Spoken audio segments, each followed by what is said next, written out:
Salut les amis! Bienvenue dans ce nouvel épisode d'Easy French. Aujourd'hui, je suis avec deux invités spéciaux et on va faire un épisode un peu spécial. C'est parti!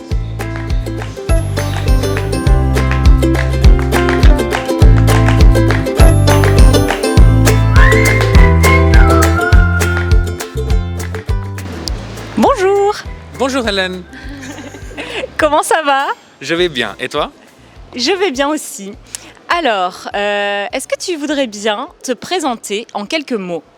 Avec plaisir. Je m'appelle Joshua, je suis indien. J'ai déménagé en France il y a 7 ans. J'ai fait mes études ici en France pendant 2 ans. Et après, j'ai fait quelques stages avant de me trouver un CDI.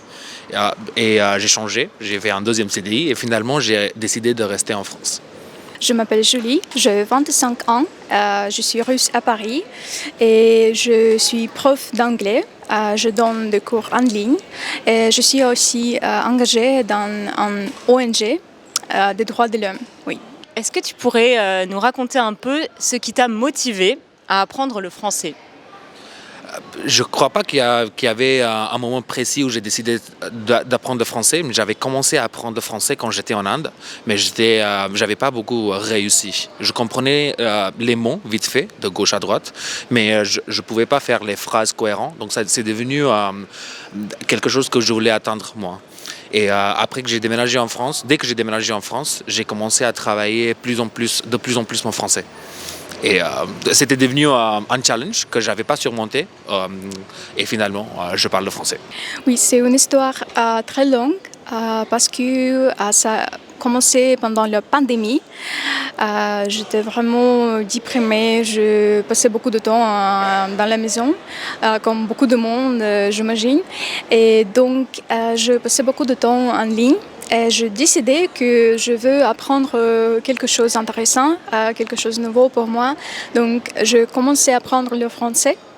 Et c'était vraiment par hasard, parce que je suis linguiste, quoi. Et j'étudie l'anglais, l'espagnol et l'allemand à l'université, mais pas le français, pas du tout. Donc, je pensais, oui, c'est intéressant, je veux essayer. Donc, oui, je commençais à apprendre la langue. Et après, je déménageais en France. Et donc, c'est comme une nécessité, vraiment. Quelles sont les ressources que tu utilises et surtout celles que tu as utilisées au début? Je crois que j'ai un peu tout essayé. Avant, c'était beaucoup dans les applis. J'avais téléchargé tout ce qui est Duolingo et compagnie, Rosetta Stone. J'ai téléchargé un peu tout. J'ai fait beaucoup d'exercices de grammaire aussi qui ne me correspondent pas du tout en mode d'apprentissage. Mais finalement, ce qui a vraiment marché pour moi, c'était l'immersion. Mais avec un petit astérix parce que juste l'immersion n'aide pas. J'ai essayé avec une autre langue.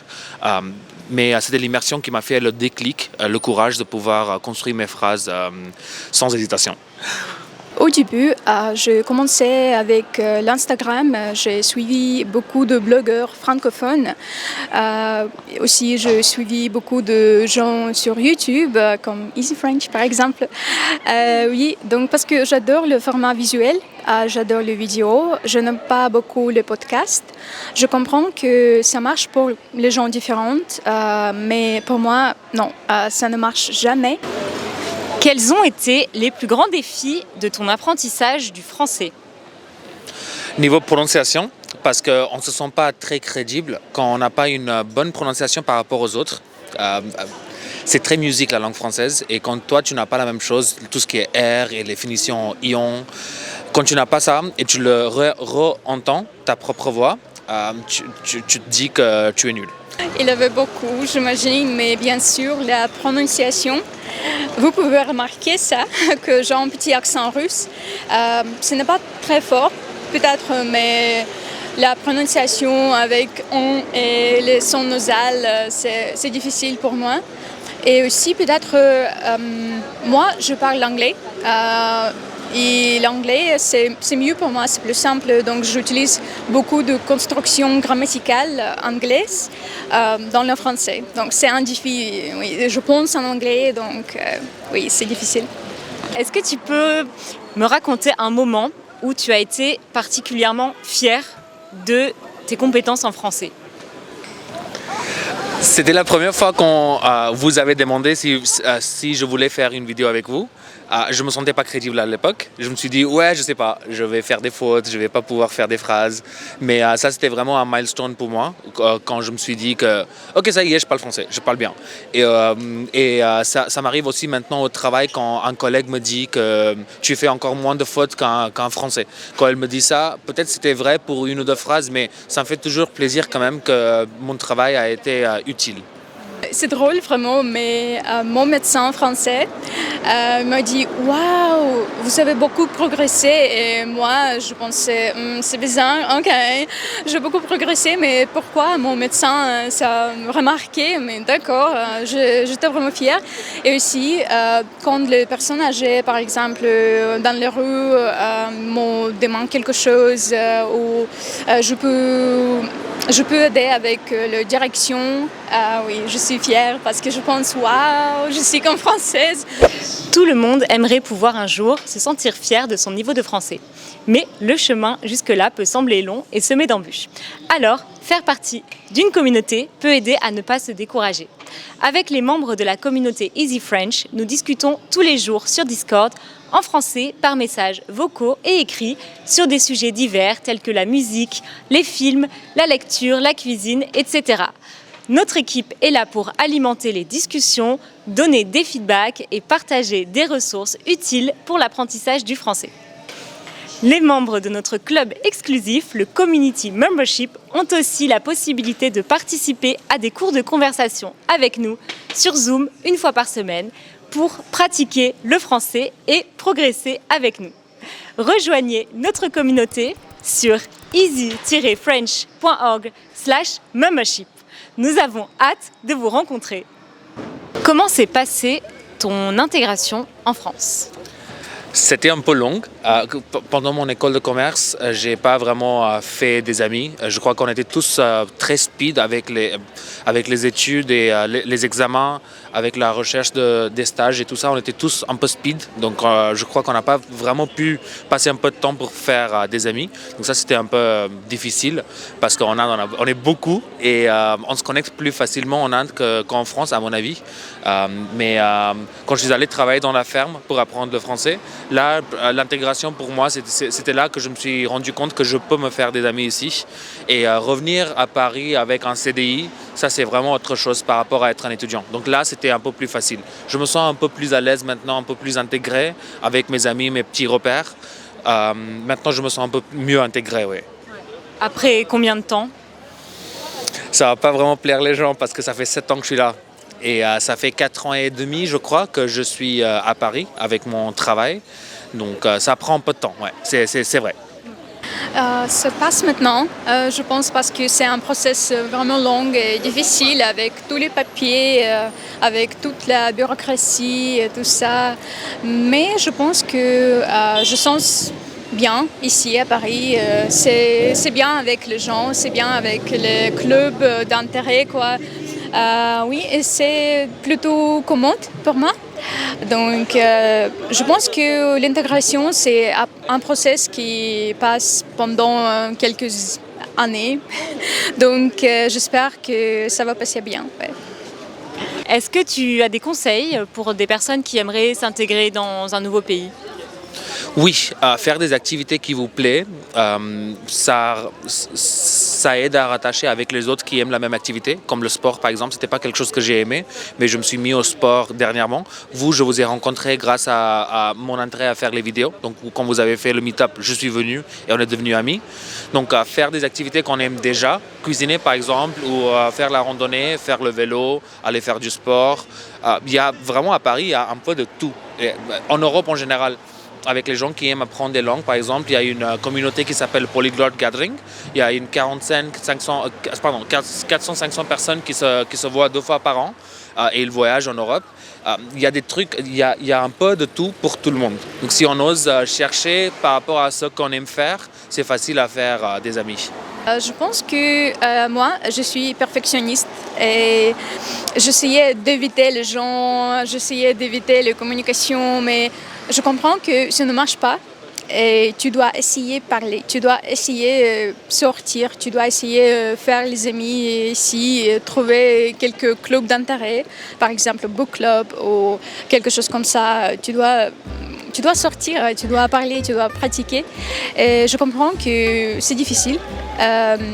Par exemple, si tu as un accent, si tu as quelques problèmes avec la prononciation, mais oui, c'est nécessaire, vraiment.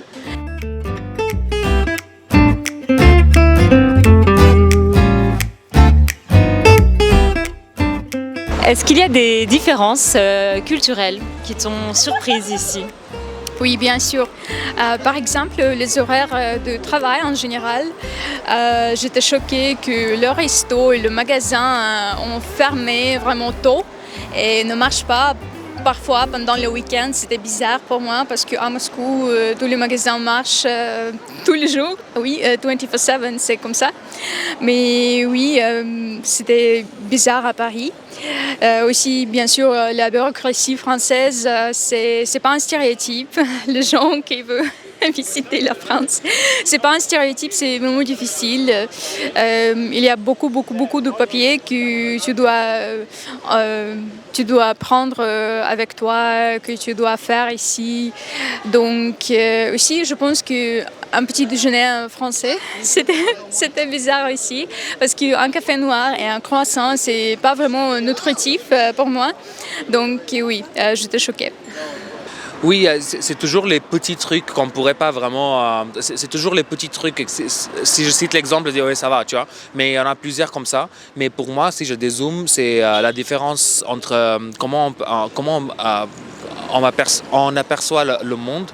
En Inde, à mon avis, on reste assez collectiviste. Et en France, ça tend un peu vers l'individualisme.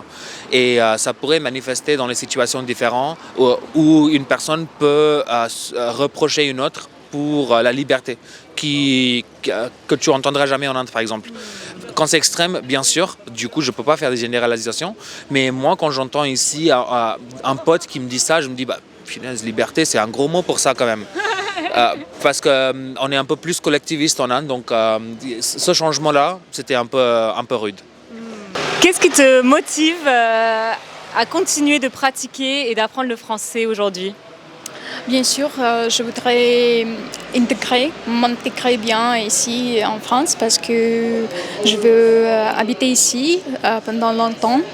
Et oui, c'est vraiment important pour moi avoir la fluidité quand je parle, la fluidité orale. Je voudrais bien comprendre la littérature parce que j'aime bien la littérature, j'adore Proust.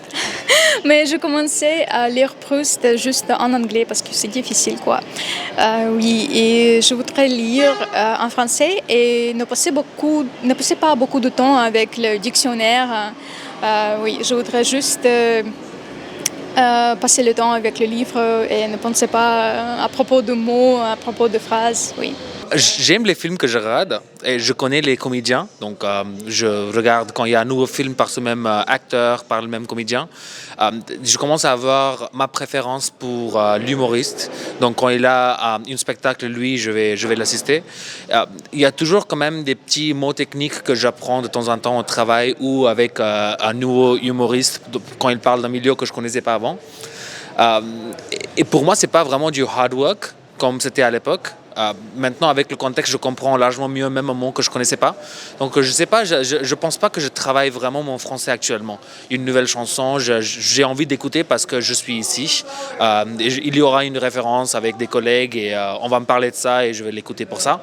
Mais je ne pense pas que c'est si actif qu'avant ou comme c'est avec l'ourdou ou avec le néerlandais actuellement pour moi. Donc, ce n'est pas vraiment du hard work, c'est juste je suis là et je consomme. Merci les amis d'avoir regardé cette vidéo. Abonnez-vous à la chaîne. Et mettez un petit like. À bientôt. Ouais, prenez des photos de moi. Comme ça, j'ai pour Instagram après. Merci. Salut. Comment ça va? Ça va pas. Ah, je suis vraiment désolée. Merci les amis d'avoir regardé cet épisode. N'hésitez pas de vous abonner à notre chaîne. Oh, punaise. Encore.